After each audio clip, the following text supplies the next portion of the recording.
Hello. Testing 1 2 3. Testing 1 2 3. Okay. How's it going, 700? I'm basically not fully ready as of yet. Just need to like figure things out and whatnot. Yeah.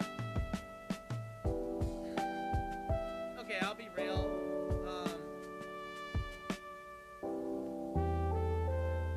I'll be real.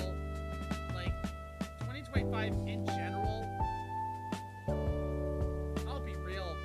2025 in general is just fucking shit.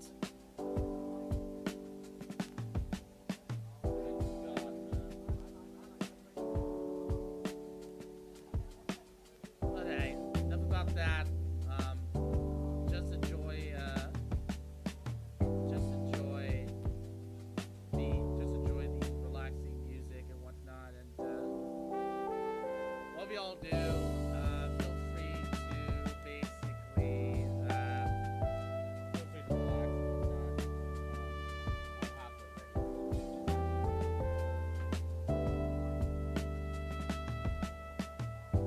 No, you're good. It's just 2025 in general just sucks. I know there's like some good stuff, like I know there's like good stuff all around and whatnot. Like basically some good films came out. The only one I haven't seen is basically the obvious one, K-pop Demon Hunters. I wanted to see Sinners though. I basically heard how good that movie is. Another thing. You know what? I'll wait until we get to the intro.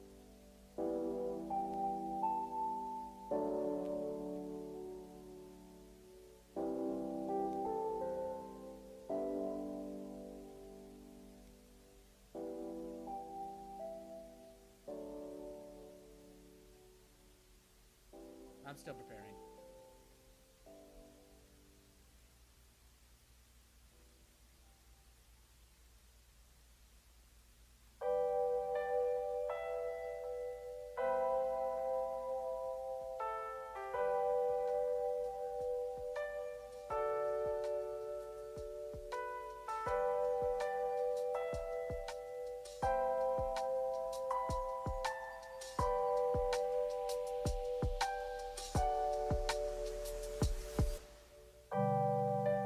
Sorry about that. That was a complete accident.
Okay. Guess we're good. Okay.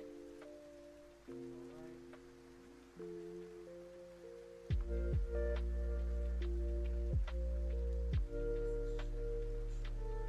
Okay.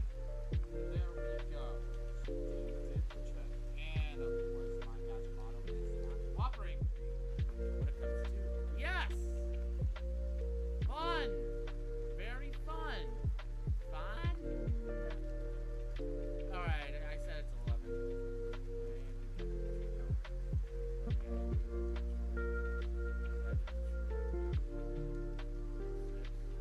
Yeah, I think that's good. Okay. Alrighty. Looks like we are good. Hell yeah. Alright.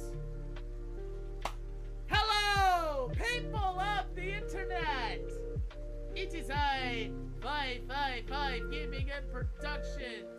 And I hope you all had a Merry Christmas, Hanukkah, Kwanzaa, whatnot. But goddamn, let's be real here. 2025 was a fucking stinker. Yeah, Geets. Yeah. Geets ain't bad though. Yeah.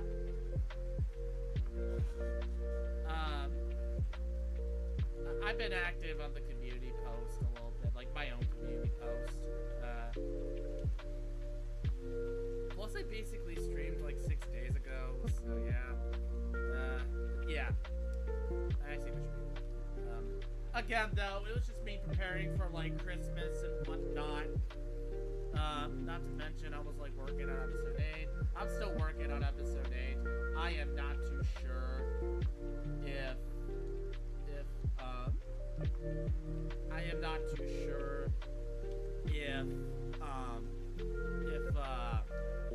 if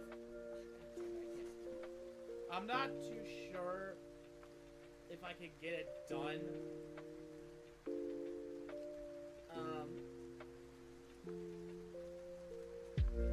Yeah, like, holy shit, like, my PC is literally out of date, like, security, like, most of the updates for Windows 10 is already done. I'm on the extended security updates. My raw galley isn't completely set up as of yet, so there's that. And I need to do some more reorganizing. So, yeah, there's that.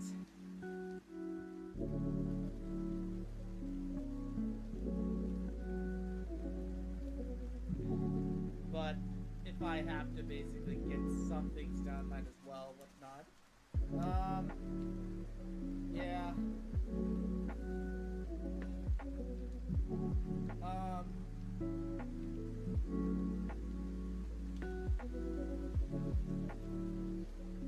Yeah.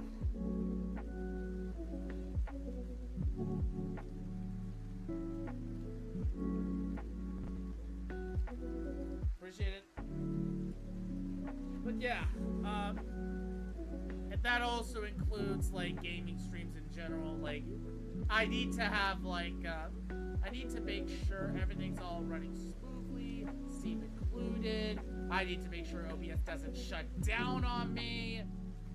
I used to have like a Windows laptop, and then I tried to switch it to Linux, but it turns out my laptop couldn't handle it for some fucking reason. I do not know why. But, hey, what can I really do about it? Yeah.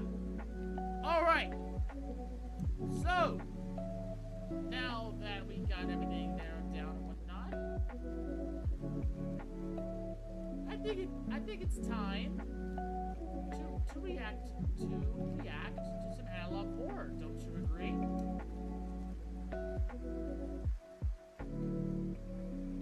Actually, maybe I could do gaming. Maybe. I haven't decided. Maybe I still have Half-Life.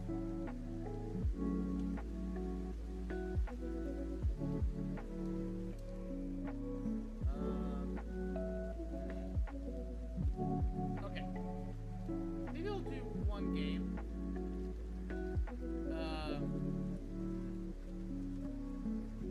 I haven't touched Cyber Sleuth in a while, so I might as well. Hell, I don't think I've played any of my games. Like I haven't touched Half-Life in a long time. I haven't touched Rise of the Tomb Raider. I haven't played Firewatch. I just got started on Doom. Like, it's a mess. I'll be real. It's a fucking mess. It's a fucking mess. Maybe a day after Christmas, but the spooky times never ends. True.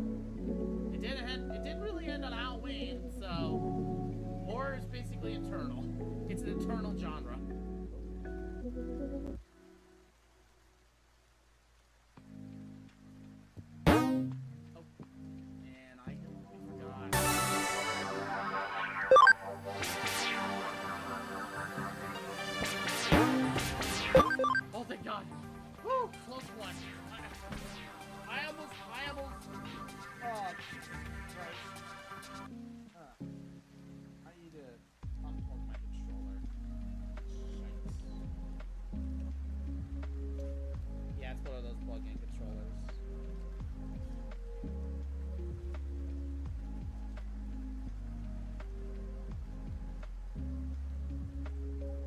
shit, I'm on the camera.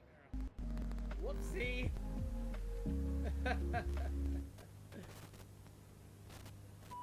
I'm in the wrong room. I clicked on the wrong tab. Don't worry, everybody. I'm a professional. Alright. Okay. Move you over here. That way I can see everything. Okay. Okie dokie. Okay.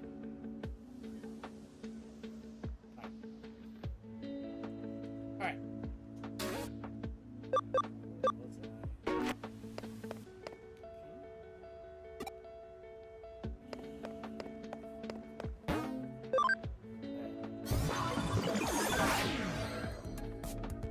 I hate Cybersuit's intro just for that. True.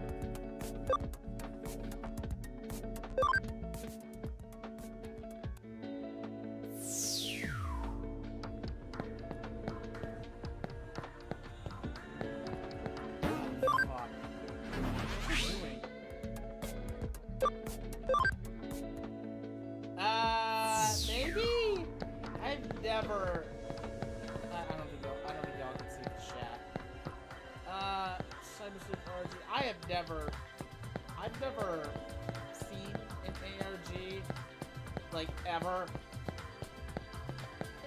Yeah, I may be in my fucking 20s, but I am somehow out of touch. What the hell?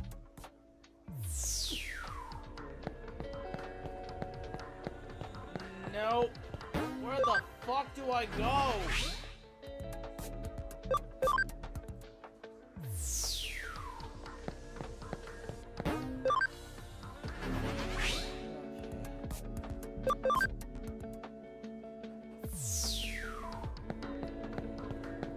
Oh, there you are. もう、何なの？それはあれなの？まあまあノキア。そうね。この子は我らリベリオンズの大切な助っ人だし。みんな、今日の特訓の助っ人を紹介するよ。破壊さマックスの電脳探偵にしてやり手の新人スーパーハッカー。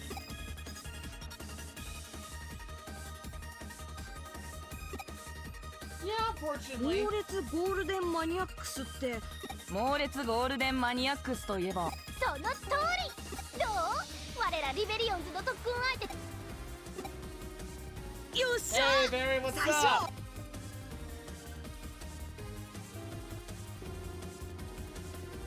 Alright.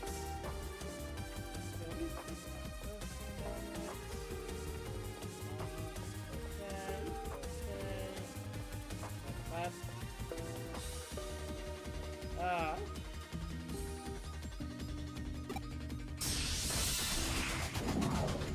やるってのか。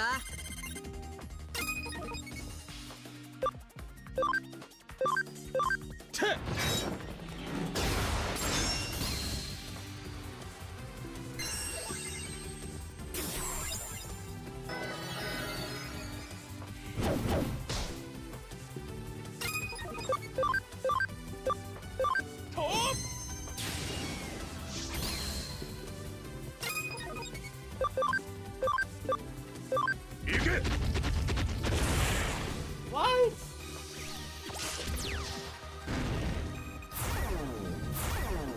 Really?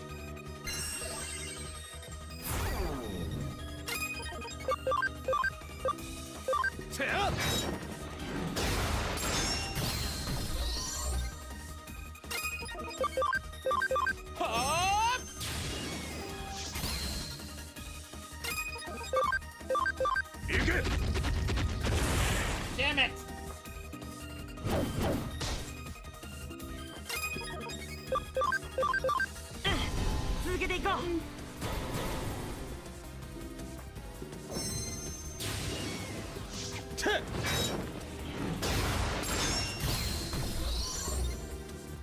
Kimiがいてくれてよかった。 All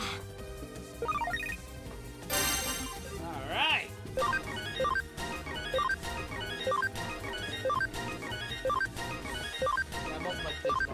level and I can level them all up somewhat. よーし。ノキア、んあの子さっきからすごく戸惑っているみたいだけど、このことあ、ゴールデンマニアックスゴルマーニっていうのはそれをうまいそうじゃなくて、この説明説明してない。やだ、もう先に言ってよ。実は君にバトルの腕を上げる。強くなって悪いハッカーたちに立ち向かうためにね。それだけじゃないわ。この特訓の狙いはただ単純に強くなるためだけじゃない。デジモンとの絆を深め友情を確かめ合うためのもの。言うなればこれは温泉卓球、カラオケオール、自宅鍋場のようなものなの。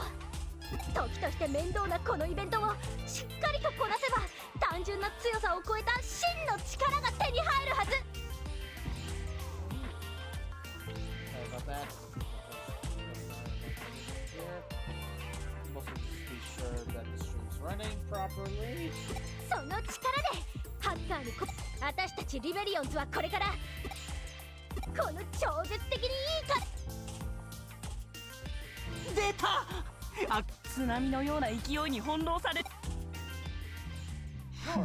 Y'all are simps.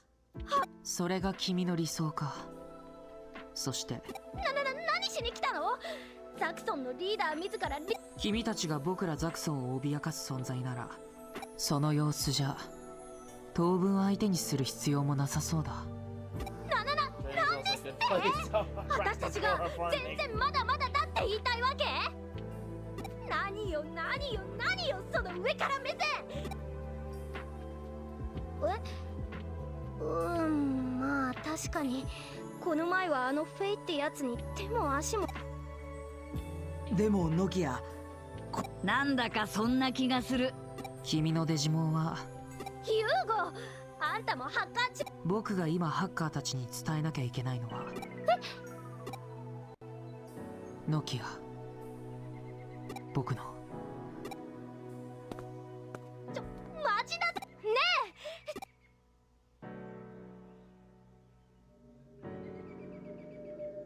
我々ハッカーの手で我々ザクソンは今より聖地アンダーゼロの志を同じくする。あらあら、いい感じで動いて。あなたがいい具合に追い詰めてくれましたから、彼らの達成感を満足させられるレベルに、これでうまくさすがはあけみちゃん。けどよかった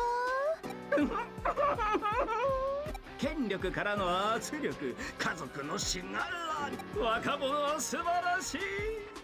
そこに絶望、眩しいですね。はあ、悪役っぽい雰囲気で。さてと、私の手の上でね。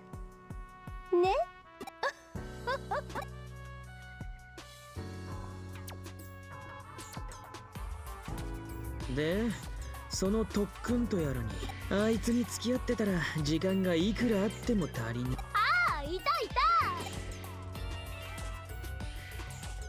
あ、おまけにあなたも。んだよ。ねえねえ、聞いたザクソン。そのことで随分騒がしくしてるみてえだな。あなた知ってたの？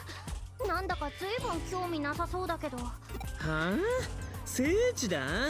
バカバカしい。あんなのは古臭いサーバの中にある。けど聖地を取り戻すだとかなんとか言って、現に私たちリベリオンズの中にも特訓のリーダーがリーダーだからな。ねえ、私たちも力試しっていうか、そこに山がある。それにほら、せっかくテーマ集団をザクソンが目標にしてるアンダーゼロを私たちが突破したら、リベリオンズの知名度もうなぎ登り。そしたら私たちの主張も。やめとけあそこはオタクらみたいな素人が到達できるような場所じゃねえ。素人とは何よ。私たちだっていいもん。私一人で行くもん。絶対ザクソンより先に攻略してやるんだから。 I think I think he somewhat has a point. But then again, though... never mind. I was gonna say something, but it's been a while since I played. I know this dude's gonna get corrupted. I know that much. 放っておけよ。勝手に突っ走って痛い目見りゃいいんだ。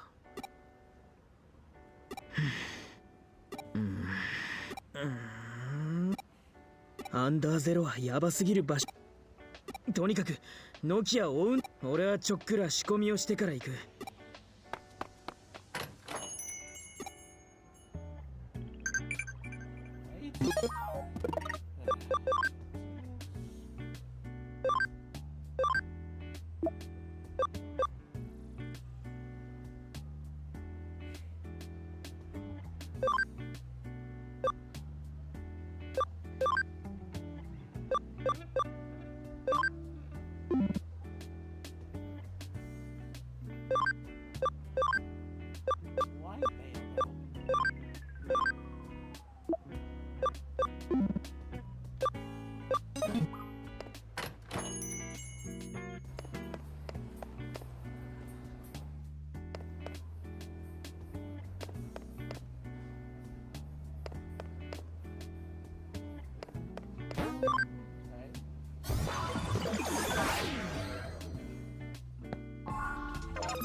Obviously not possible. I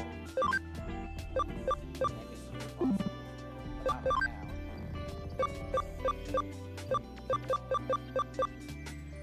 You have to be back on, Jamon. Really want you. One step closer. One step closer. Oh wait, what do I have for this one? Oh, I already saw. Oh, I do like Grandemon though. Groundmon? Okay, Groundmon's not possible as of yet. The back switch. Oh, I'll get there in no time.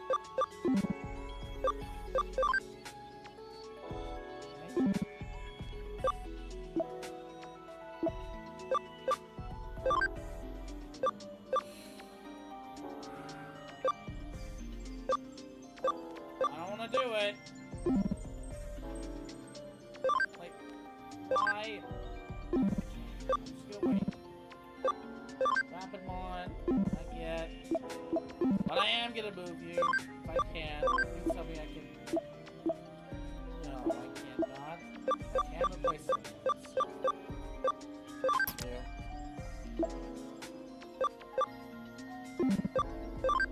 Did you have all of any of these?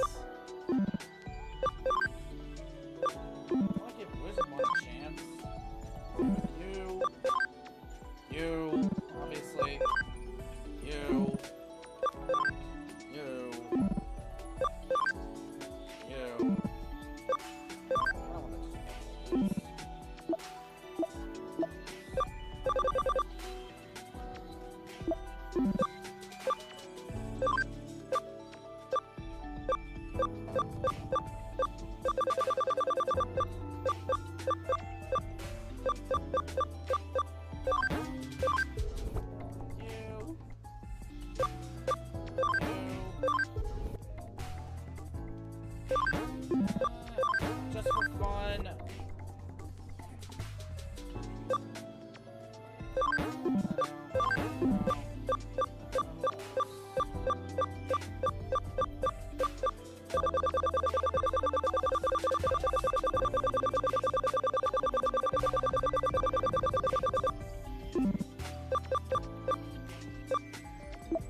Okay.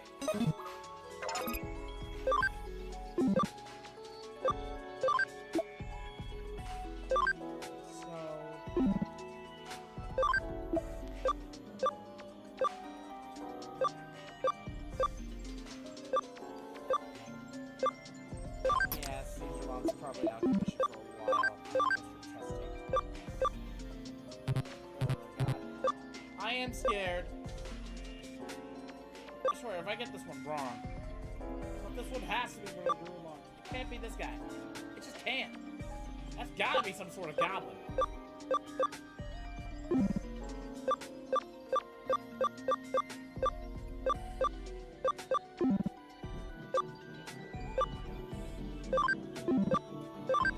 Putting you back at the farm.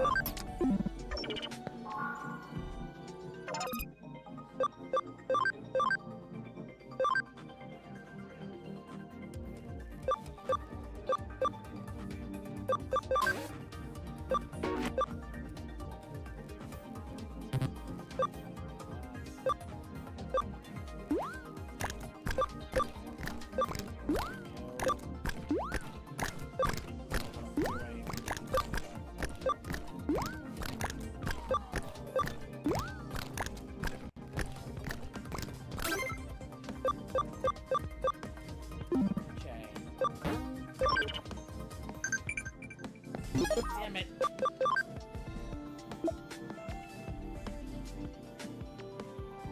Okay.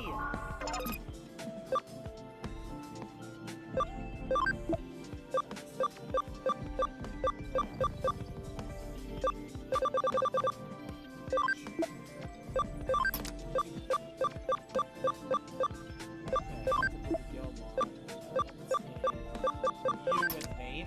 I mean, I did give Data Squad another chance. Didn't expect to like it, though.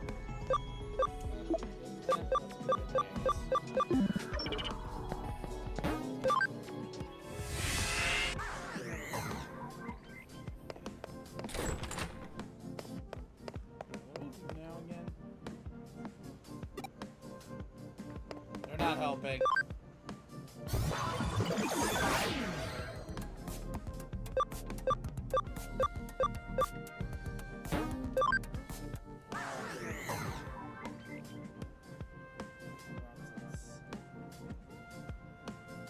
Eden, okay.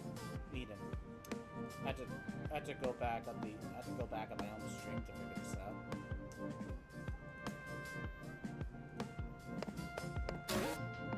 No case is good. I really don't want a case at the moment.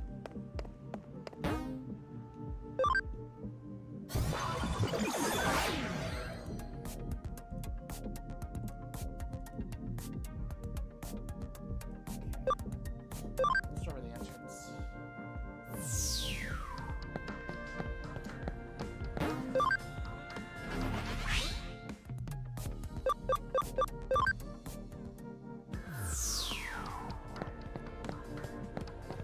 Come on, Excellent. Better be here. Excellent. God damn it.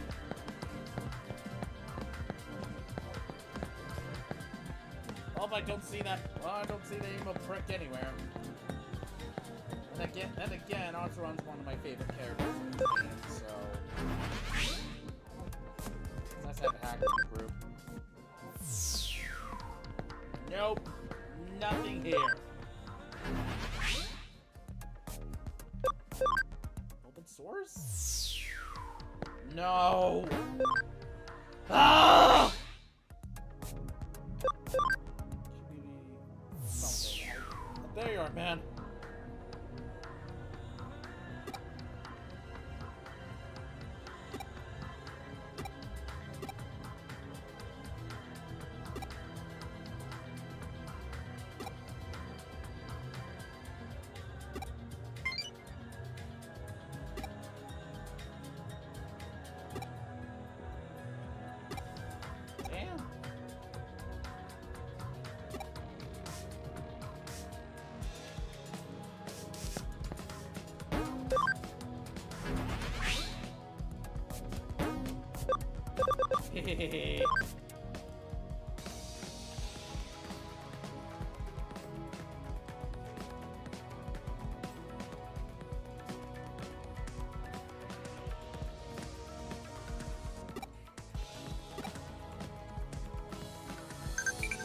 Ah!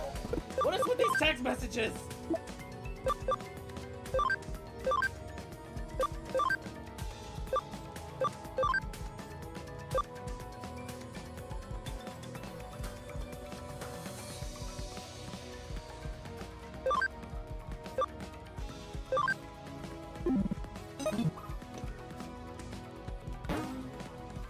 Metal, probably might have to sell it.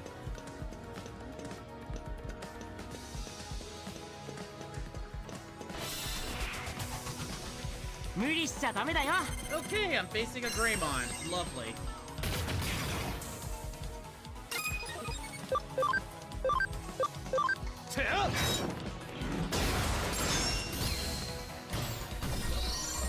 One strike, one kill. Damn. Top! 終わったか。お疲れさん。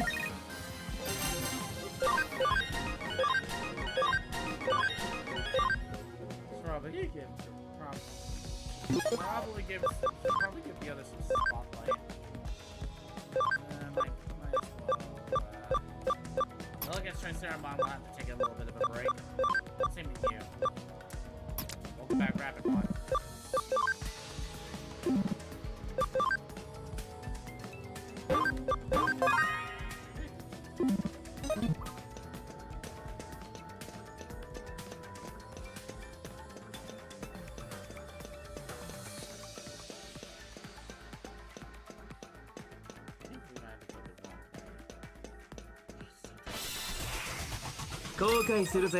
And now I'm facing two robots and a tank. Kill the Terminators!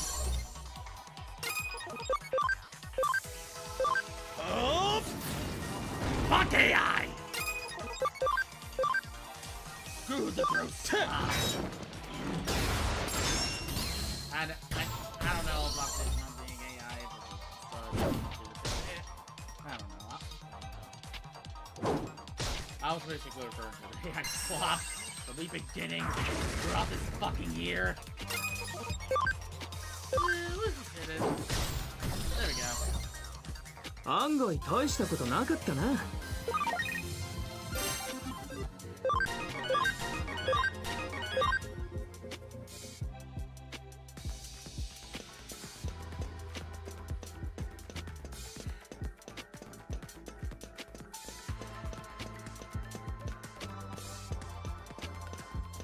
Hello there. Huh.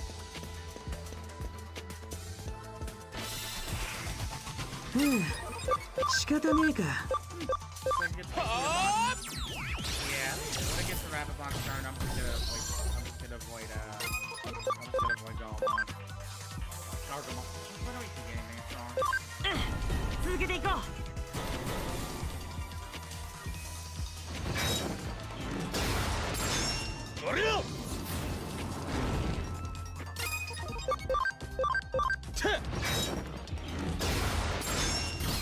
There we go.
無理しちゃダメだよ。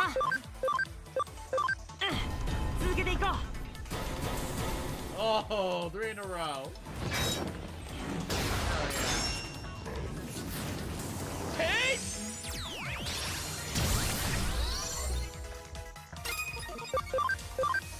Hurry up!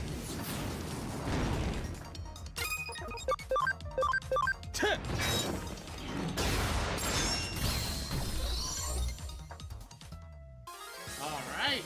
There we go. Hell yeah. All right.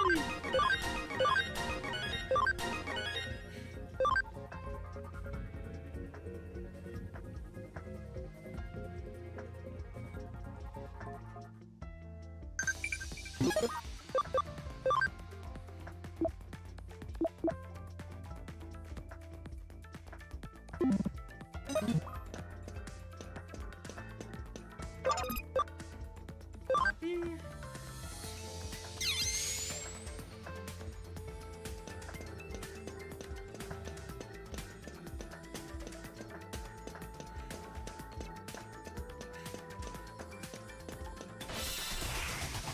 行くぞみんな。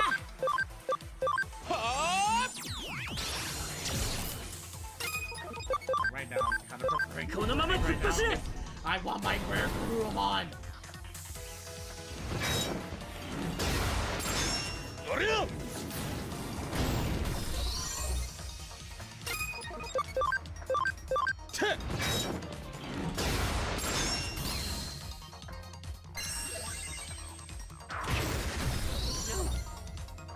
君がいてくれてよかった。 Alrighty then.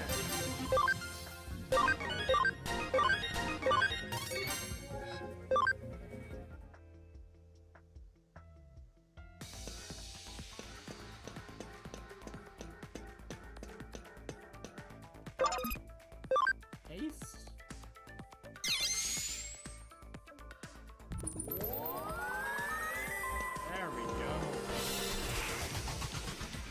後悔するぜ。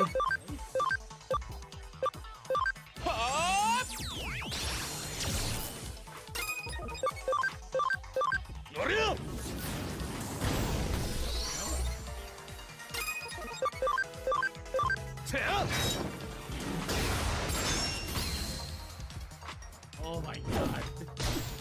Survived by a thread. みんなよく頑張ったね。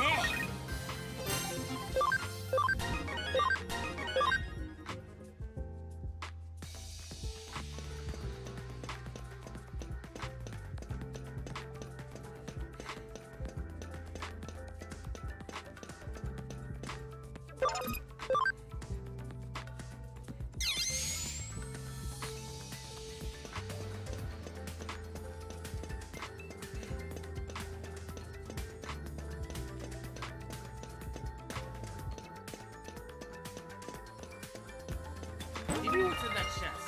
Okay, I'll take it.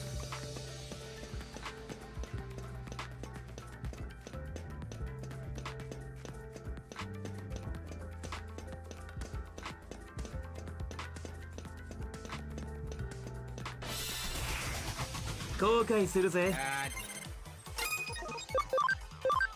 Hey! The silver piece of shit is dead. It's literally a piece of shit. Damn it, not enough.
仕方ねえか。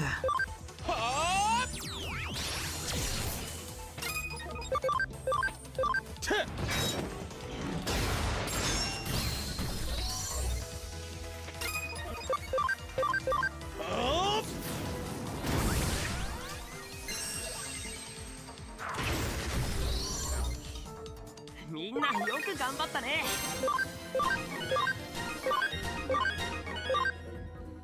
Okay.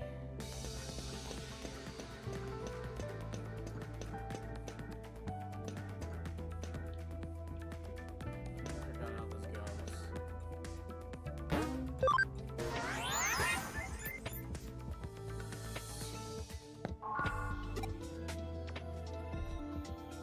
Yeah, not helping.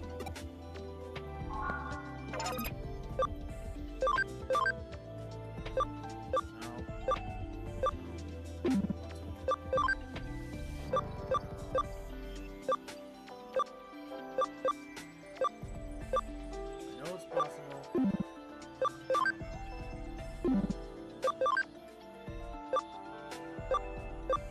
Is it possible? For reals?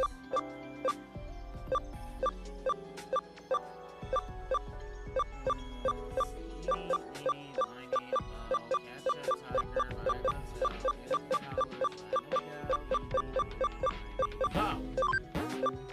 What am I getting? What am I getting? I'm not gonna skip. Alright, what am I getting?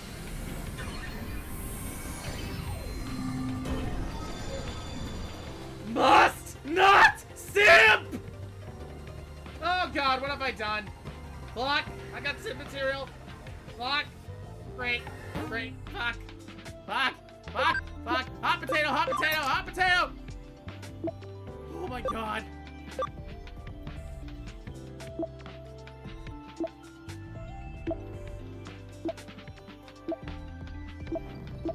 Jesus Christ, that scares me.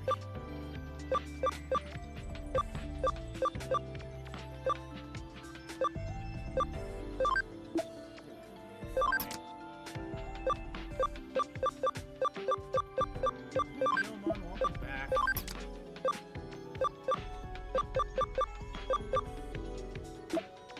Jesus Christ.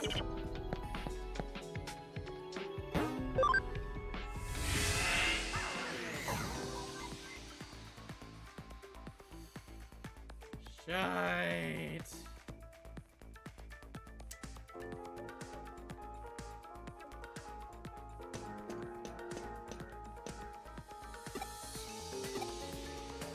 I heard red on done.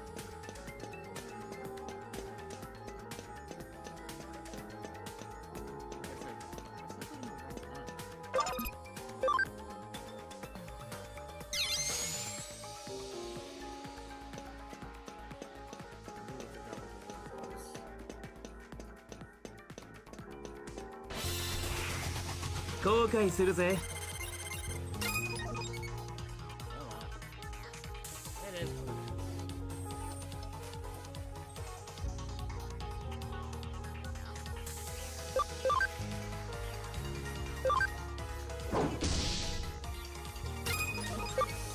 You know what? 一旦引くぞ。 Oh god. "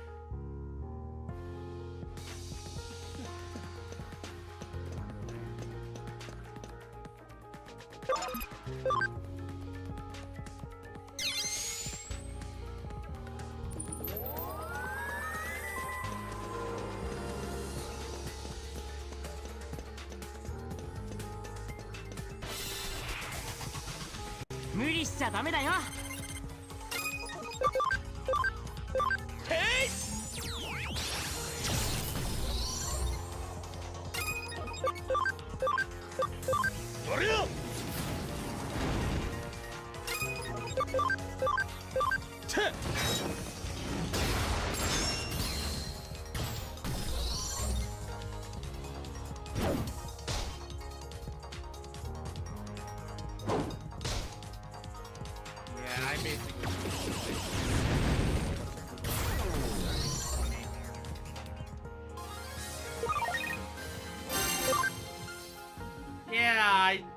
Lady Devilmon, like, I used to simp for her. It's not even funny.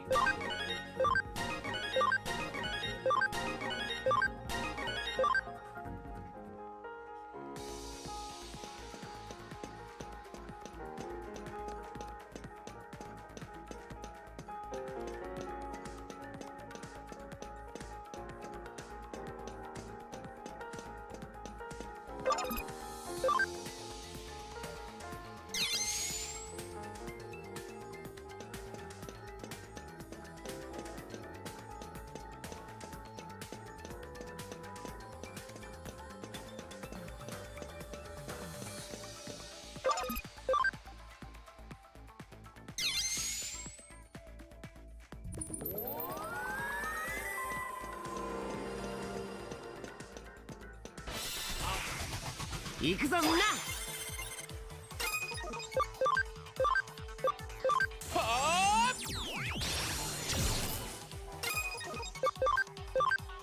このまま突っ走れ。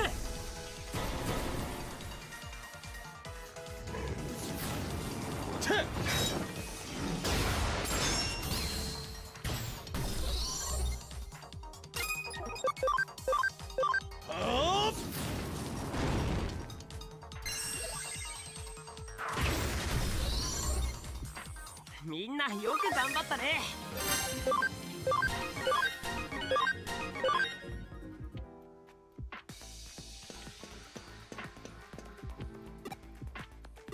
Pattern red error. I fixed it! I literally fixed it! What are you complaining about? What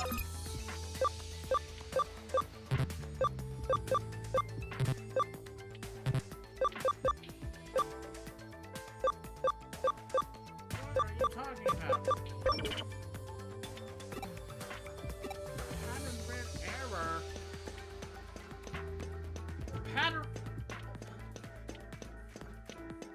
Pattern red my middle finger, asshole!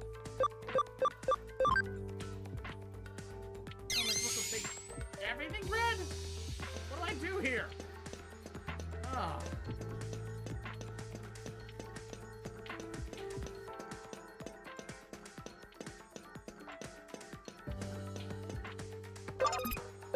Please? Please.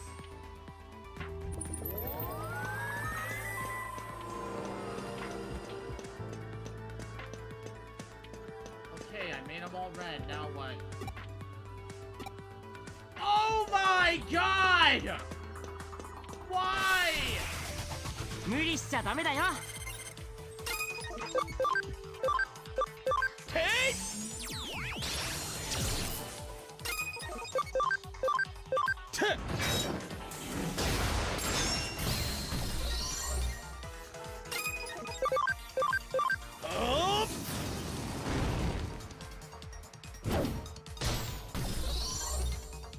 終わったか。お疲れさん。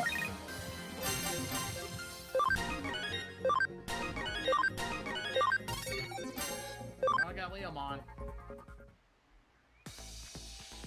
Okay.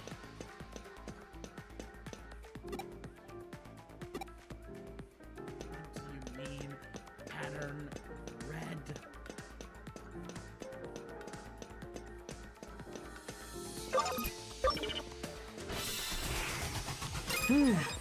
仕方ねえか。一旦引くぞ。 Now I'm not in the mood.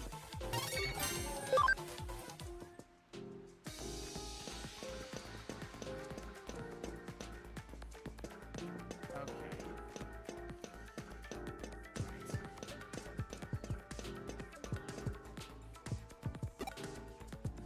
You're useless.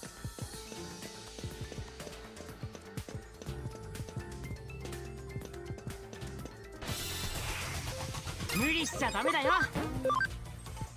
ここは逃げるよ。 Cool, I got lost.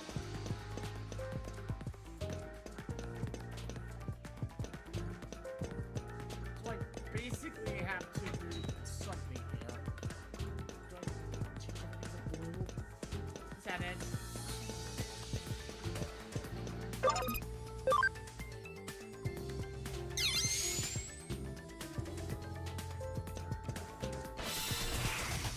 行くぞみんな。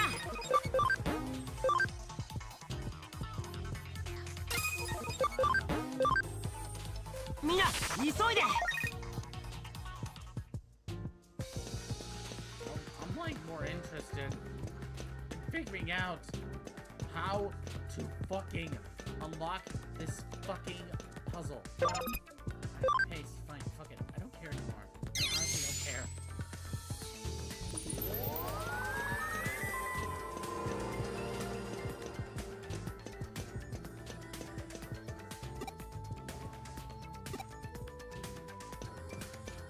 Unstuck. Great.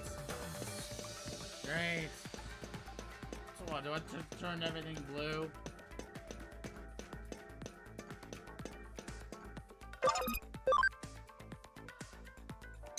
I gotta turn everything blue. It's probably right. Oh, there we go! Finally! Ah! So that's what I had to do. Well, that's just wonderful. 行くぞみんな。 Well, I'm in good enough to kill these guys. Mm.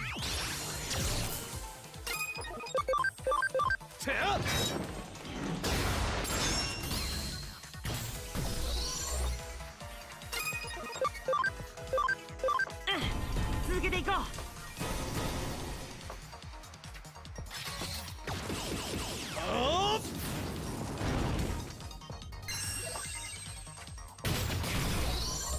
Okay.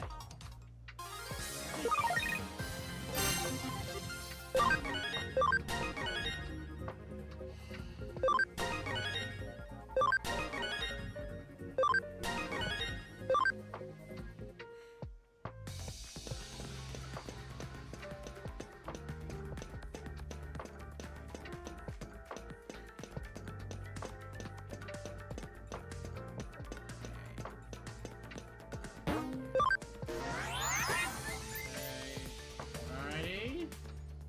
Alright. And let's see.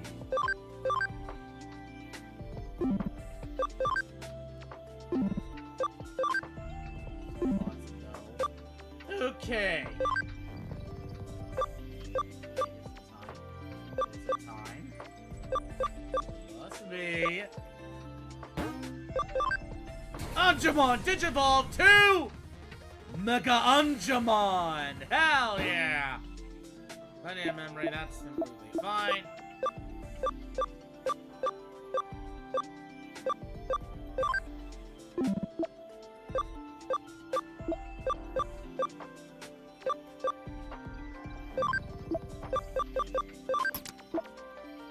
Now for you. Right. Grandmon. No, nothing. Yet. Okay. Time to get Grandmon. I mean, I could get this one, but I'm not too sure yet. Spirit of Flame? I don't have that. Where can you fucking find one?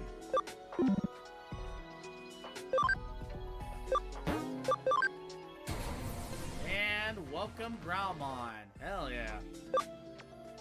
Anything else? Of course. Okay, that's probably gonna be Lofmon.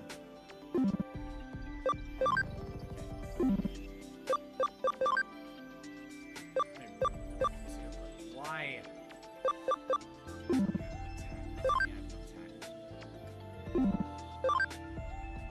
Close. I'm getting close. I just gotta grind more. I just gotta grind. No, I don't want stealth high. Fuck it, high security. Come at me.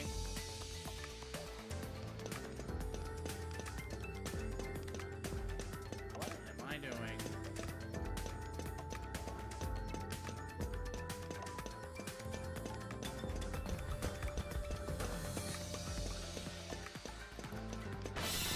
Thank you. 後悔するぜ。 Hey!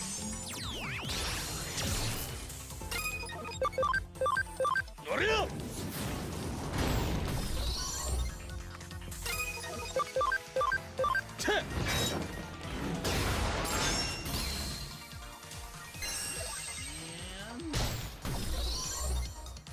案外大したことなかったな。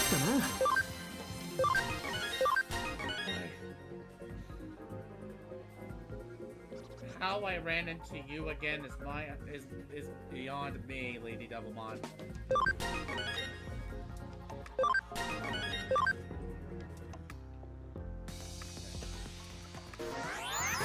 Now we're out of here.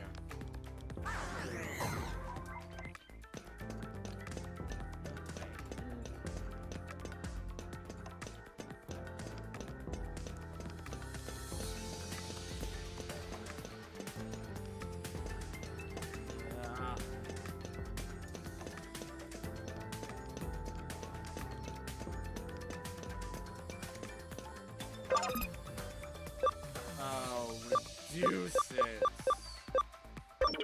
Whatever. Okay. It's about good as time as any. To basically.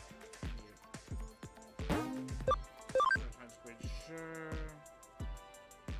Exactly. There we go.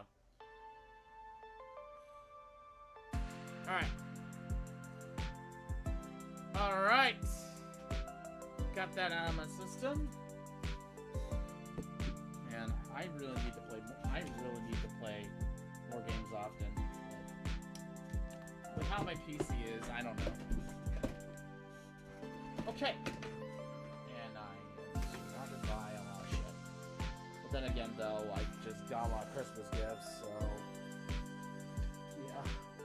Alright! Next up, we are going back to the Analog Corner.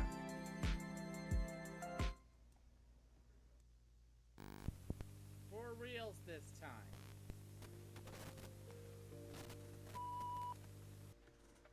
Okay. Now that we got the gaming out of the way, let us go through the horrors of analog.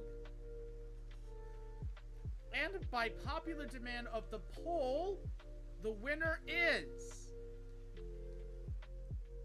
the Monument Mythos. So we're gonna be catching up on that. And last time, I think we were.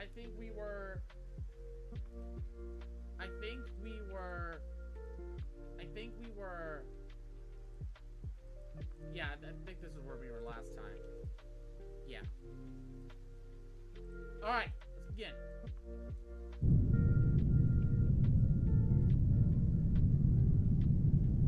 Okay.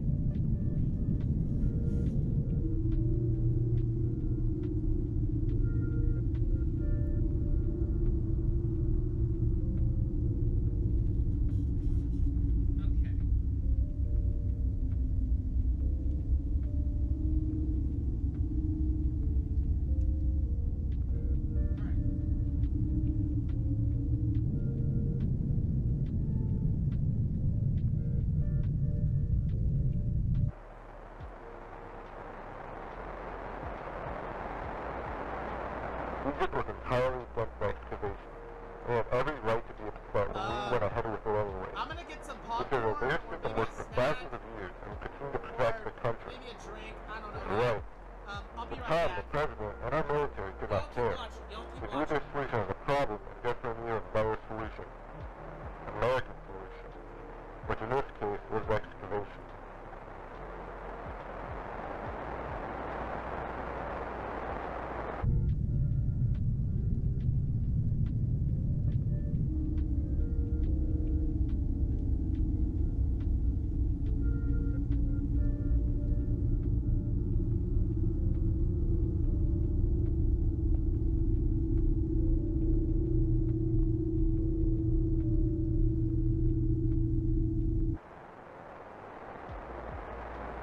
Once the pyramids were classified as CFMDs by the U.S., excavation was inevitable.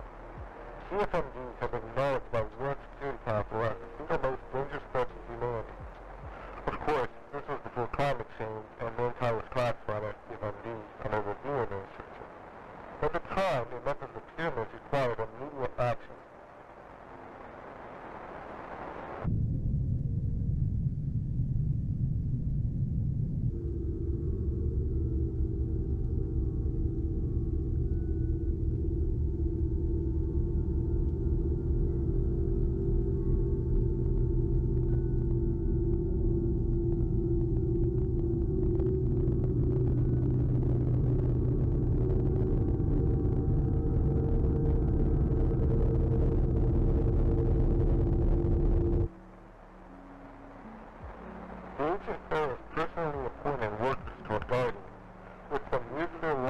striking the tree.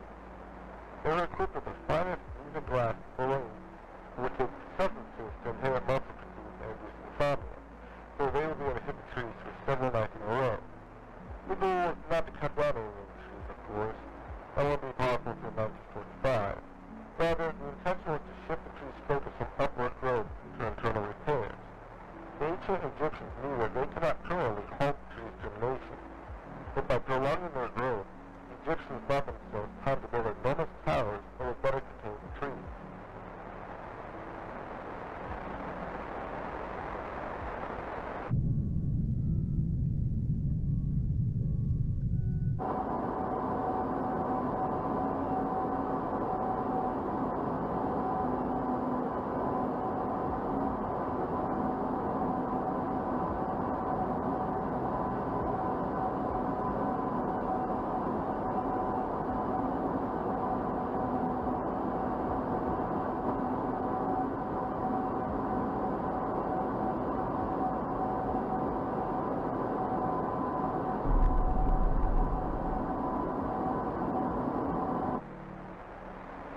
Within the first week of excavation, we found the pyramids extended much deeper into the sand than we had previously thought.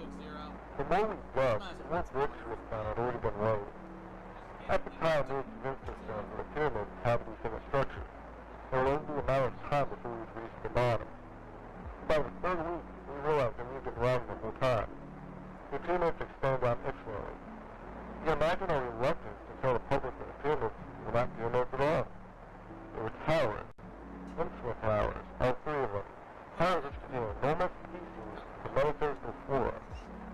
Who knew that the pyramids were merely the tips of buildings?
Just gotta check on one thing real quick. Okay.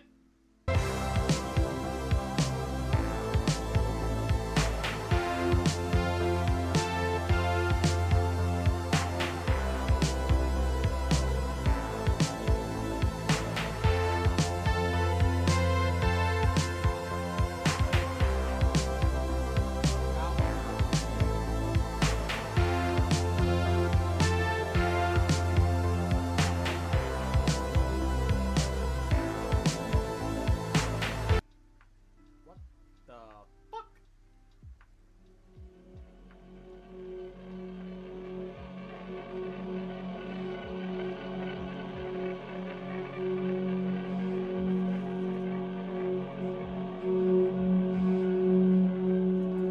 Throughout the 19th century, English archaeologists in Egypt encountered stories time and again of mysterious lightning strikes near the Great Pyramids of Giza.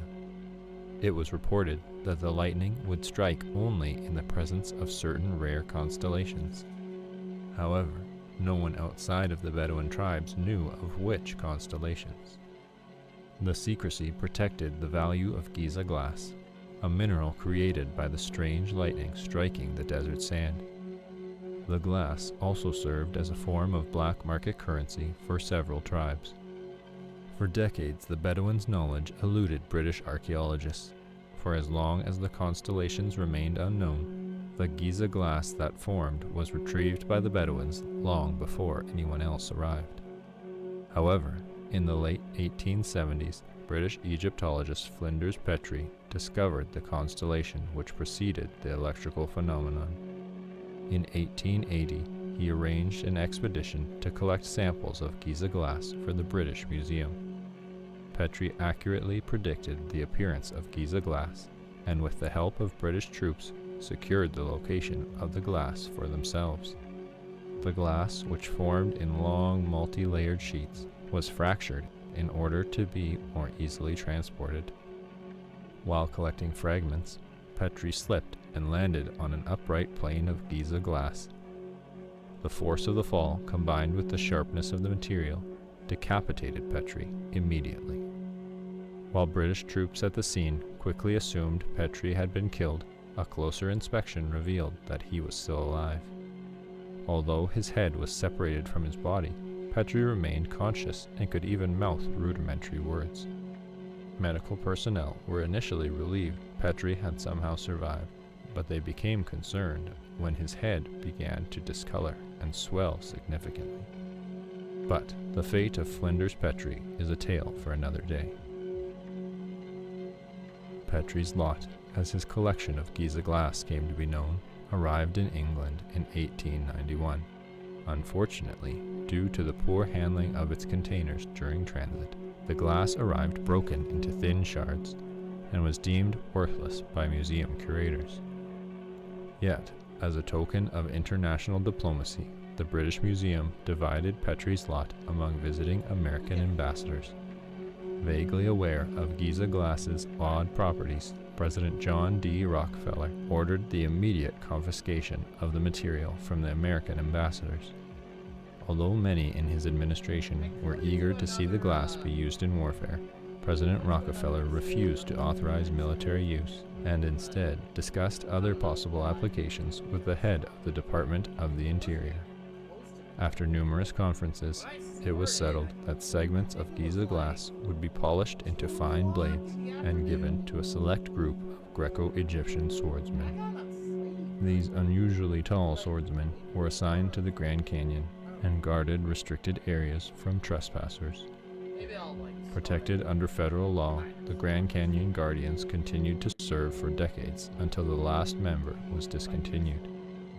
All trespassers who were maimed by the Guardians were promised a lifetime's worth of a special concoction which controlled unwanted side effects. However, since the medication's efficacy decreased over time, older victims were promised housing within the Grand Canyon to guarantee their safety and privacy from the outside world, but only under the condition that they would lure known dangerous persons wanted by the federal government to the forbidden zones of the national park.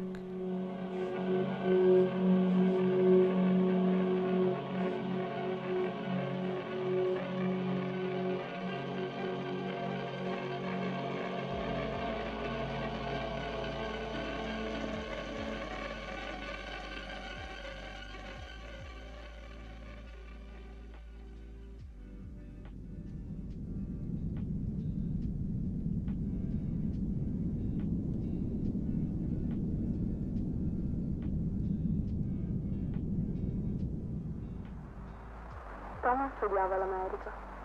È andato a Roma quando era 21enne e ci è rimasto per il resto della sua vita. Era divertito dal fatto che la proprietà degli schiavi americani lo volesse per creare una statua chiamata Libertà.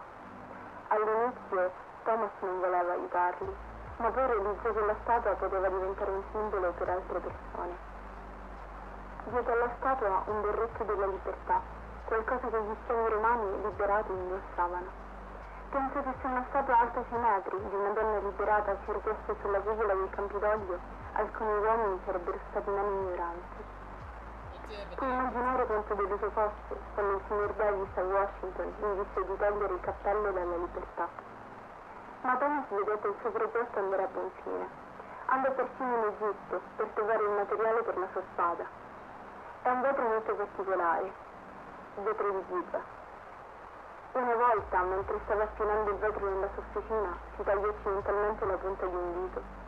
Nonostante fossi preoccupata quando me lo disse, lui non riusciva a smettere di ridere. Mi disse che il vetro era così tagliente che la punta del suo dito si affettò senza dolore né sangue. Però poteva comunque sentirla.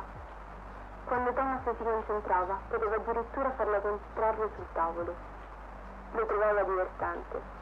Io no. Ricordo che una sera tornò a casa senza una mano. Diceva che poteva comunque muoverla all'officina. Era così giovane quando se ne andò. Aveva solo 43 anni. Mi sarebbe piaciuto passare più tempo assieme. Ci amavamo davvero tanto. Puoi immaginare la mia sorpresa quando guardai nel modello di gesto della bocca. Grazie a Dio che l'ispettore Giaffino era nel torto. Mi fece pensare che c'era un serial killer in città, ma nessuno l'aveva ucciso. Thomas aveva tagliato il suo stesso corpo e si era inserito nella libertà. L'ho visto, ogni parte di lui. Sapevo cosa fosse successo, ma vedere i suoi occhi sulla statua era troppo per me. Lei sembrava viva. Giappino disse agli americani che Thomas fosse morto. Credo che lui abbia trovato la verità da allora. La polizia di Gibilterra pensava che sarei stata devastata dal sentire che avessero trovato la pelle di Nina nella grotta. Ma ero sollevata. Sei ancora viva. Thomas deve averla messa nella statua con lui. Dentro la libertà. Thomas e Nina stanno proteggendo l'America. Insieme.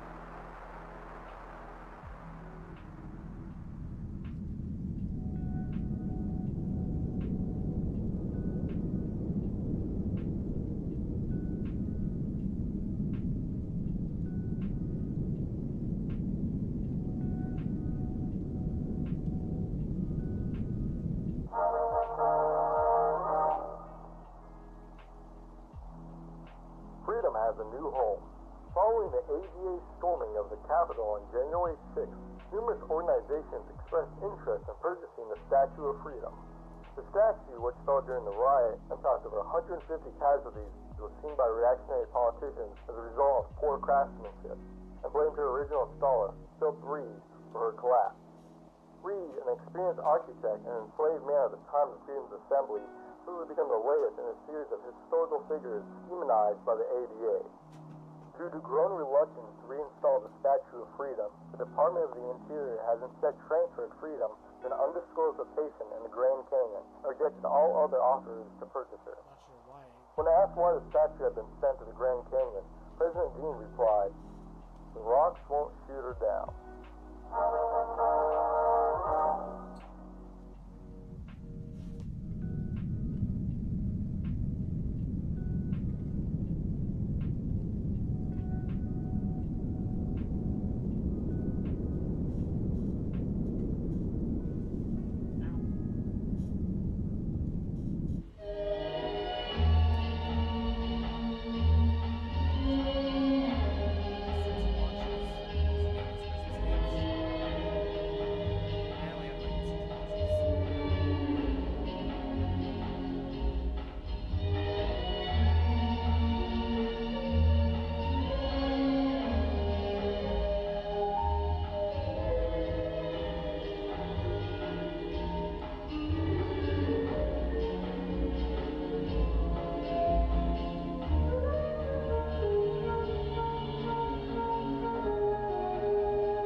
No. No, not now. I'm leaving now. I won't bother you.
one's acting weird. That I basically was just figuring out which watch to wear tomorrow. I have like 6 watches. 2 of them broke.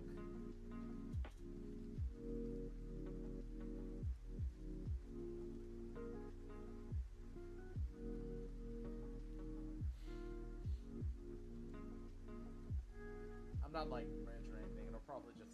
They're also like cheap watches and whatnot. So. Yeah. Alright, next one.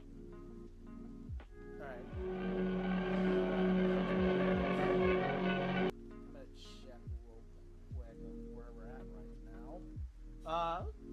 All we have left is, all we have left are 1, 2, 3, 4, 5, 6, 7, 8, 9 videos left.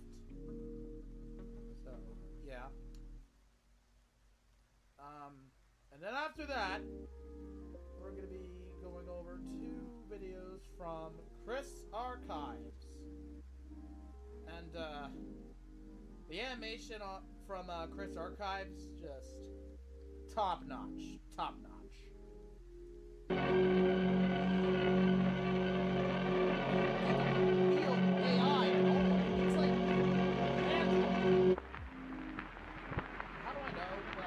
I remember seeing the first German airship in its hangar. I was astounded by its immensity until I saw my own name printed on its side. At that moment, an entirely new feeling unveiled within me. It was an emotion which frequented me in childhood, a blend of revulsion and satisfaction that I followed the execution of a cruel jest on a friend or a stranger. A pin in one's foot, a tumble down a stairwell. What would others think?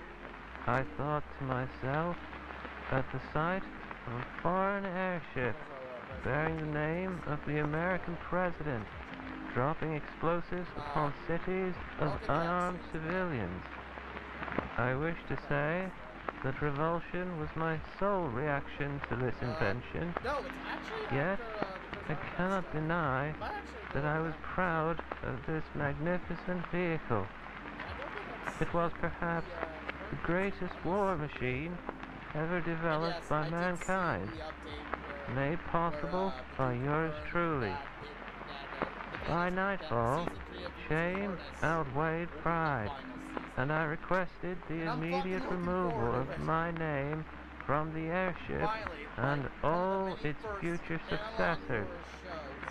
Although the Germans complied, they continued to refer to their airships as Rockefellers. I knew that removing my name would not obscure the facts for very long. It was inevitable that the American public would one day become aware of my secret dealings in Germany.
It had always been my intention to reinvigorate the American economy. Once I had been debriefed of the situation in the Grand Canyon, the overpopulation of crowns, I realized that I was also hearing the beginnings of a solution to the impending economic collapse. That solution being slavery. I can imagine your reluctance to read on, and I entirely understand. Rest assured, I believe that all citizens should be unconditionally promised the very freedoms that our country established at its founding: life, liberty, and the pursuit of happiness. However, crowns are not men or women, nor are they animals. They are merely the decayed shells of ignoble criminals. They do not qualify for the same freedoms exercised by ordinary civilians. Once they were conditioned and bound together, the crowns became the perfect workforce. They did not rebel, for they could not speak. They could not leave, for they were chained. And best of all, the crowns were incapable of forming unions.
Germany was the first nation to inquire about the crowns and their potential applications in warfare. I never mentioned the vast quantities of geyser glass we owned, since I knew that it could provide them with many more crowns at low cost. Instead, after signing several agreements and receiving a tremendous German sum, I provided them with over 100 crowns, along with my best advisors and the brightest engineers. Our time with the Germans gave rise to the greatest military vehicles in history, the Rockefellers. Germany's growing demand for men and crowns to construct more Rockefellers revitalized the American economy. Very few nations offered to hire as many of our men and women, and none would have paid as graciously as Germans did. It was, by all accounts, the greatest and most sustainable partnership of recent times. I could not have foreseen the destruction those airships would eventually inflict to the very nation that provided them. I thought that their creation would unite Germany and America. I could not have predicted that by 1918, Rockefeller bombing raids would have killed thousands of American and European soldiers. My terms were over before I could take action against the Germans. It was the administration after my own which was tasked with the seemingly impossible mission of destroying the Rockefellers while preserving the reputation of the former president. Although they knew of my dealings in Germany and had every opportunity to expose me, they chose not to, for in their eyes no good could come of it. However, I knew it was only a matter of time before I would become the laughingstock of my country. As the war drew to a close, I often found myself in a daze, envisioning my assassination on the streets of New York, or, more likely, on the steps of my very own center. However, it would be years before my visions would acquire any plausibility.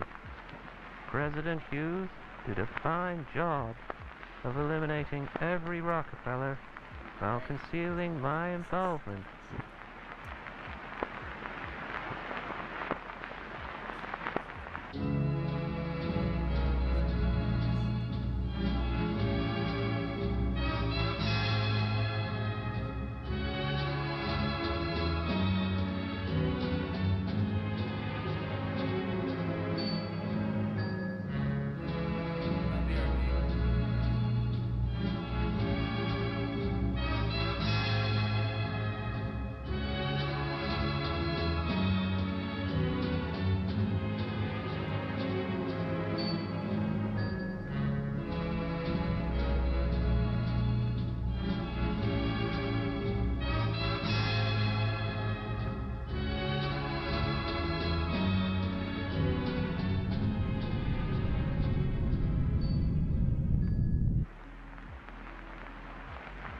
It is a miracle that only now the news of my involvement in the Great War has become widely known. Thankfully, information on the Crowns has continued to stay hidden from the public spotlight. I would much rather have the public believe that Germans were the only persons inside when the airships were shot down and crashed in flames. With the tragedy at the center, and now the airship scandal, known by many as the Rockefeller Revelation, I believe that my failures have finally caught up to me.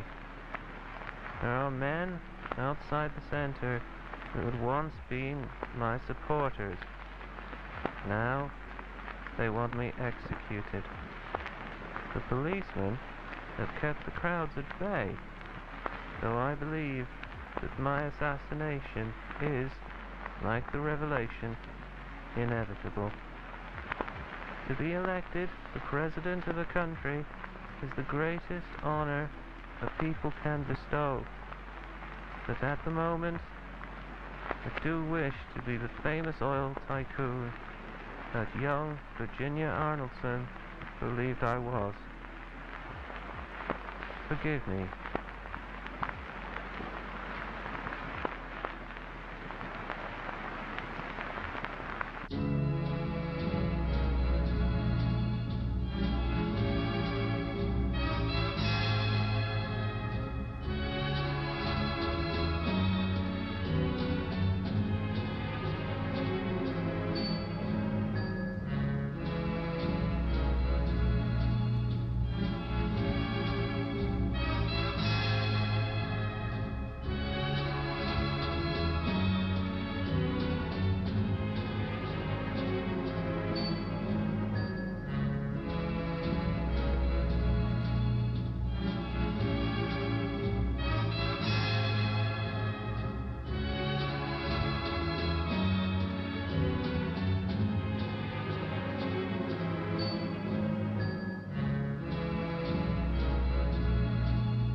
sad news, fellas. Yeah, I think my ear's blocked. It's mostly earwax, unfortunately. I might have to schedule a doctor's appointment on that. Great. Whatever. I'll live.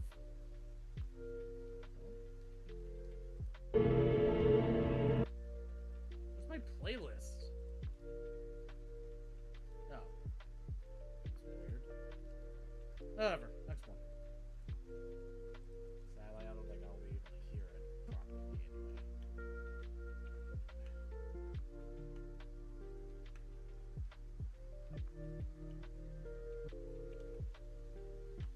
When I was little, something went wrong with me, and everything was switched. Even my parents. My new ones did not like me, so they left me. My foster parents did not like me either, so I was left at an orphanage.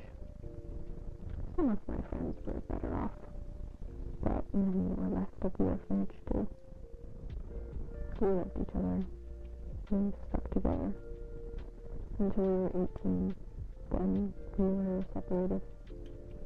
The military took the boys, and the doctors took the girls. They probably do not remember the tree anymore. Soon, I will not remember either. But I hope you will remember. Remember for me.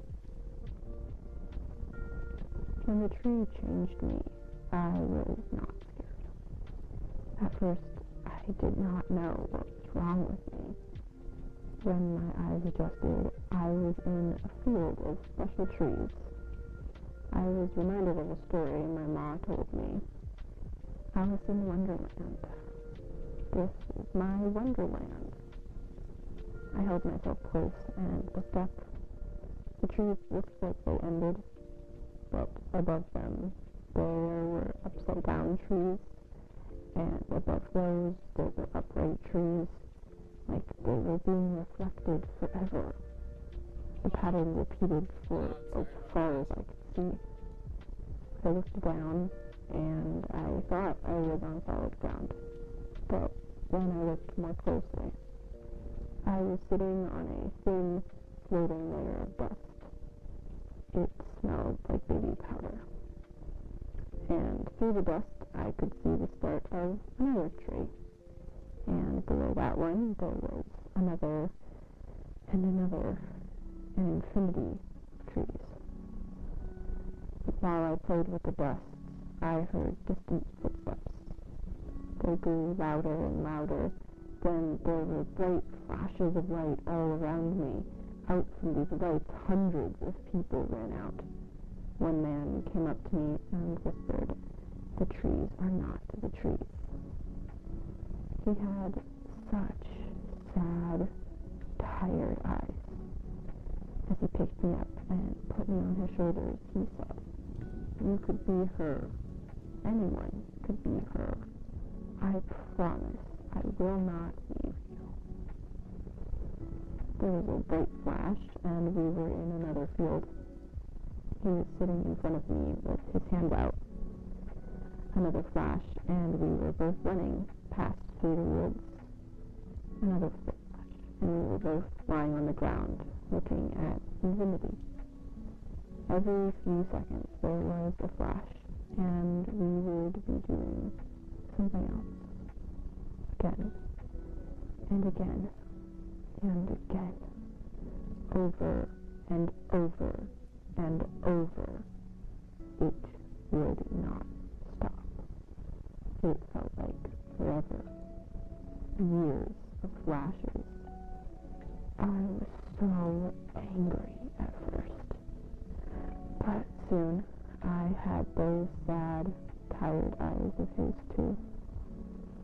We were so sad and tired. Every now and then we would flash to another layer of dust. Above or below, But we would always see the climbers. I think there were people who tried to climb the trees while they were flashed around. They were stretched and burnt. Maybe the best was the people that fell. The man was always with me and kept me safe the whole time. It must have been years. It felt like 500 years. I named him Everett. He was always there. He never left me. Everett was my best friend.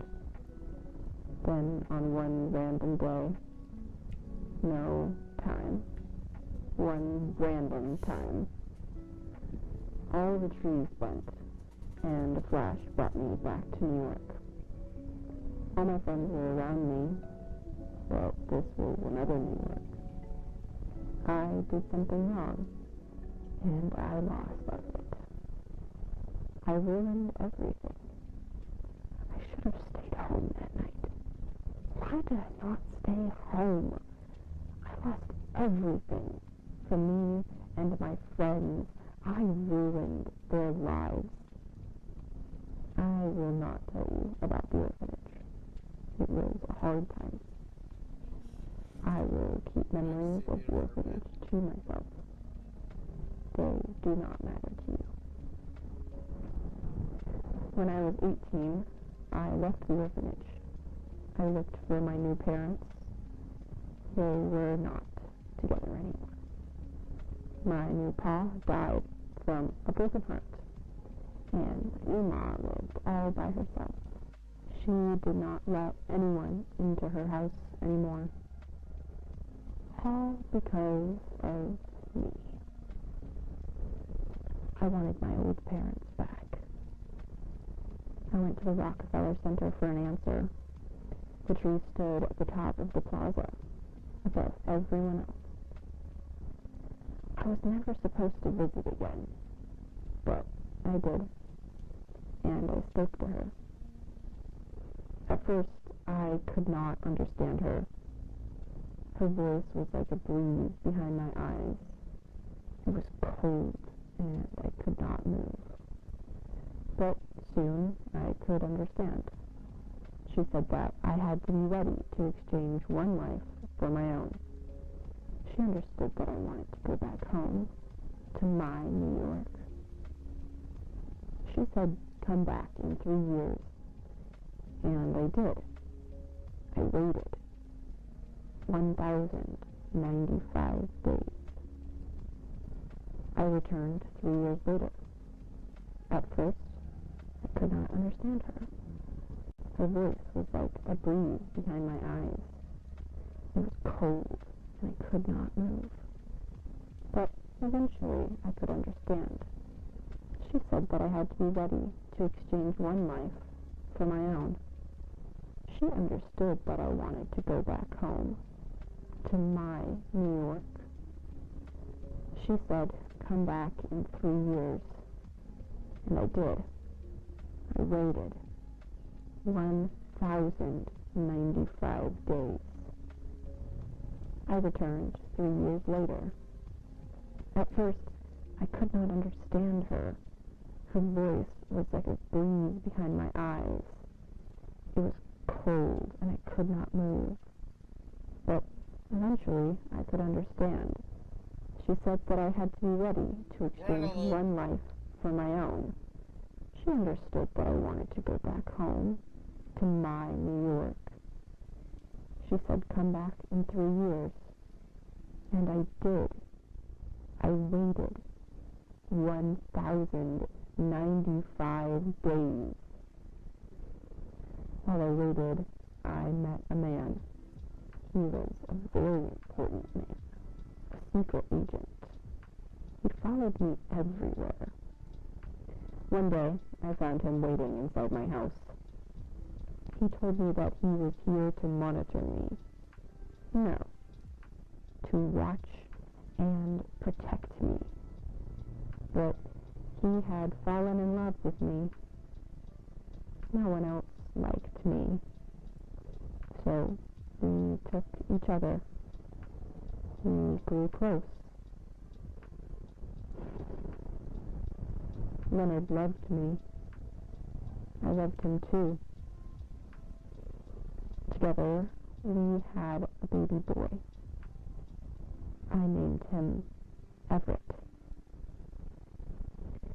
Little Everett was inside for 9 months when I saw the tree again. She put directions in my head. I followed those directions. I walked for 4 days. I had to. I wanted to go home so badly. But I became so happy when I could hear the music. It was like the tree's voice, but warm. The Washington Monument looked much bigger in person. Its door went up high, like it was for something much bigger. Then I went inside. There were bodies everywhere. The breeze told me to relax. I went on the elevator. It went up. All the way up. It stopped at the top, and the music blared. It was so loud I could not move. The floor opened, and I fell all the way down. I felt myself hit the ground. Then I kept drifting down, past the ground, past rock, sand, and magma, through the layers of earth. It must have been years. It felt like 500 years. Then I reached the other side, and I felt myself rising through all the layers of earth, past the magma, sand, and rock, past the ground, back into a body, another body, almost the same body, and flattened like a little red pancake. But I felt so empty. My belly had sunk. Little Everett was not with me anymore. Many others laid around me, broken like me, almost alive and completely still. But little Everett was nowhere. While everyone else exchanged for their own lives, themselves, I must have exchanged little Everett for mine. I cried. I cried for years. And we all bled into the ground for years. Why did the tree keep us alive? That went dark. Did they like pain? Did they drink our blood?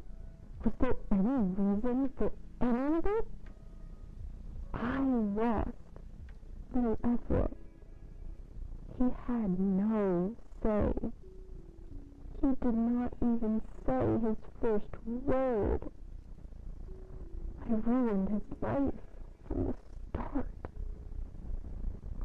Maybe he lives in Wonderland. I hope he lives in Wonderland.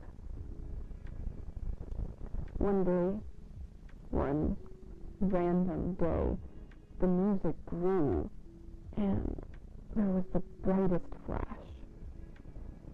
We found ourselves outside, at the base of the tower. The tree had been freed, and we were in a field of trees. Wonderland had risen, but little Everett was still missing. We were all lifted out in helicopters. I was at the hospital faster than ever before. They told me it was 2003. They told me everything I knew was wrong. They told me everyone I knew was dead. And now they plan to fix me. I'm sorry, Pa. I'm sorry, Ma. I'm sorry, friends. I'm sorry, Leonard. am so, Everett. Please remember me. Please. Please remember me.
Jesus Christ.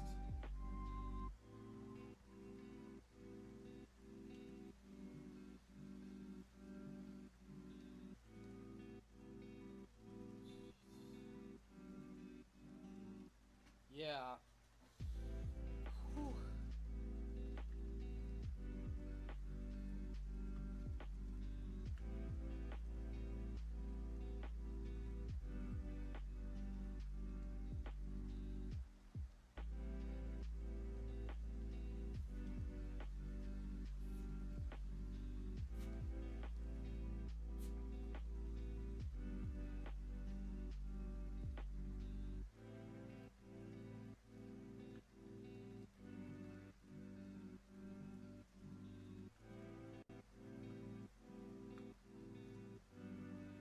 Alright.